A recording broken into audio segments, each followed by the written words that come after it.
I often get asked how I find people in the Philippines because I'm in the Philippines now, my first time, but all my team, I hire people here in the Philippines. So how do I find them? Well, that's what we're going to share with you today.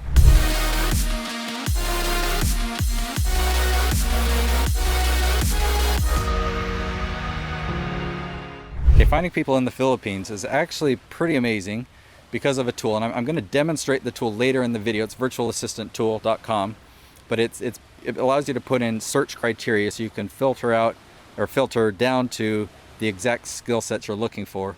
So I'll demonstrate that, but that's how I found you. Yep. Do you remember like how I reached out to you, how I contacted you? So I uploaded my profile, took some tests, so it could reflect in my profile. And then one evening, I got an email from you asking me if I am interested, and if I am, make you a video. Yeah. And So we'll talk about that. So just to kind of give a little bit more detail on what he's talking about. So on this website, he just created a profile, right. and you rated yourself on a whole bunch of different That's skill right. sets. Right. So when I mean, there's hundreds of thousands of people in this database, so I really narrowed it down, and his is one of the ones that I narrowed it down to because he had the skill sets I was looking for. So then I just contacted him. Then we just communicate really through email, and then I told him how I wanted you to apply. That's right.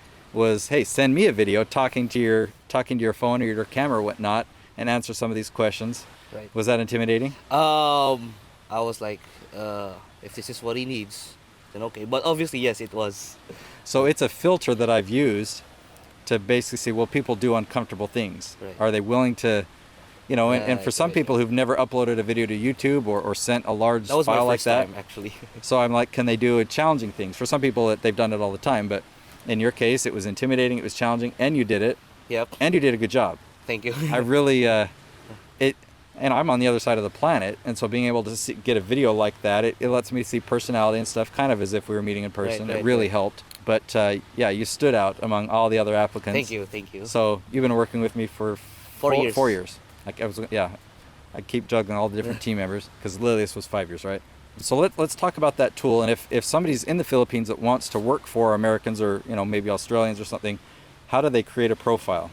It's really easy. You just go on to the website. It's just like creating an email or creating a Facebook profile. You upload your photo. So you mentioned that there's tests that you take, Yes, there is. but it guides you through it. Yes, guides you through it. You basically you pick which kinds of tests that you want that would match the position that you want to apply for. Even if you get a low score, you could retake the exam. As much as you So want. there's a lot of filters, and I talking to Filipinos, be as accurate as possible. Right. And really focus on your skill sets and your experience. If you want to change careers, then you got to think about that. Like Yes. if you've been working as a bookkeeper and you don't want to do that anymore, you want to do video editing, Right. then try your best to get some video editing experience. That's right. Because I'm going to look at your experience and give you tests and whatnot. And I think also one good tip is don't sell yourself short, because I know a lot of Filipinos aren't as confident as of what skills they have, but just be confident of what you have. So Yeah. never down yourself. Yeah, right now I'm searching for a podcast producer or podcast editor that's really had experience in that. And I'm finding that a lot of people have some people like pronounce it, I am a podcast Right, producer, right. but others will list off, oh, I'm a virtual assistant, I'm a podcast editor, I'm a video editor, I'm this, I'm that, I'm that. It's like, it's hard for me to know if that person's got the skill sets I need Right. when I need a podcast editor. So maybe it's hard too, because maybe you don't want to narrow yourself down, Right. but those are at least some things to think about. Right. I feel like you should find your niche. Like, you don't try to be the jack of all trades kind of person. So find out what you're really good at, and then from there on, sell yourself from what you think your talents are. So, And just a side note, don't try and create multiple profiles, because No. one, they try and eliminate that. They have systems in place to do that, but there's also a trust score or reliability Yes, score. that's right. And there's automatic things where you link your Facebook account so they can verify you're a real person and whatnot. And whenever I do a search, I always filter out everyone that has a low or average trust Right, score. right.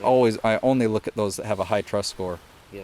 So that's something that you should really work on. Yeah, just be who you are, be truthful about it, and you'll have a high trust Don't score. lie. Well, hopefully you found this video helpful on how to find people in the Philippines. It's actually quite easy. I recommend checking out the virtual assistant tool. The link's down below if you don't remember exactly what I just said there, but virtualassistanttool.com. Subscribe. We'll see you tomorrow.